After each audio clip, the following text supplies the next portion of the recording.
Welcome to this little mini yoga class to focus on the sacroiliac joint and when it's unstable. So Joanna's a student of mine, and she's like a lot of other women yoga students who, after practicing for a while, notice that their sacrum is very wobbly and doesn't tend to stay in place. And for you, Joanna, it started creating some discomfort, yes? Yes. And you said you noticed it mostly, you could notice it getting out of bed in the morning, you could notice it driving the car for any distance. It would hurt on the left side mostly for you? Yes. Okay. Okay, so Joanne's a typical yoga student, female yoga student. She's very flexible. She's got a lot of range of motion in the hamstrings. She can do forward bends, she can do back bends, but there's this question about how to create stability to keep her sacroiliac joints in place. You've had, what, 2 children? Yes. Okay, so 2 pregnancies. Pregnancies can sometimes be a challenge and create some of this instability, but also sometimes a yoga practice, a vinyasa flow, if you don't have the awareness of how to stabilize your body, can lead to some problems with the SI joint. Okay, so we're going to work a little bit today. Joanne, if you would, take the block and place it between your feet. Let's place it tall. And stand on either side of the block. So we're going to begin with Tadasana. So press your big toes into the block and press the big toe to the floor. Now let your heel come and touch the inside edge of the block also.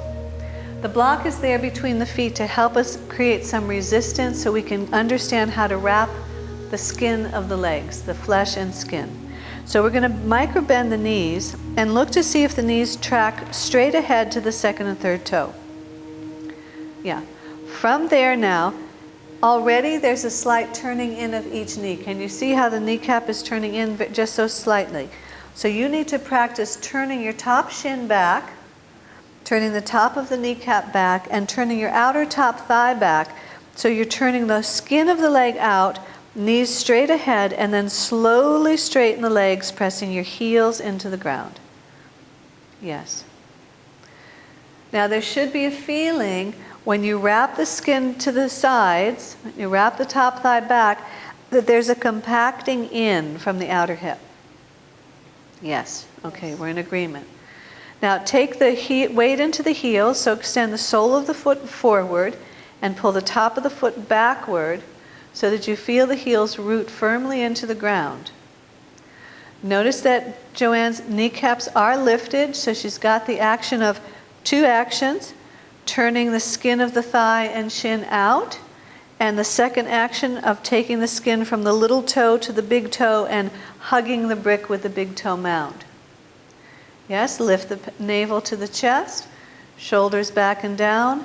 And so this is a Tadasana that creates stability in the sides of the hips and the sacrum.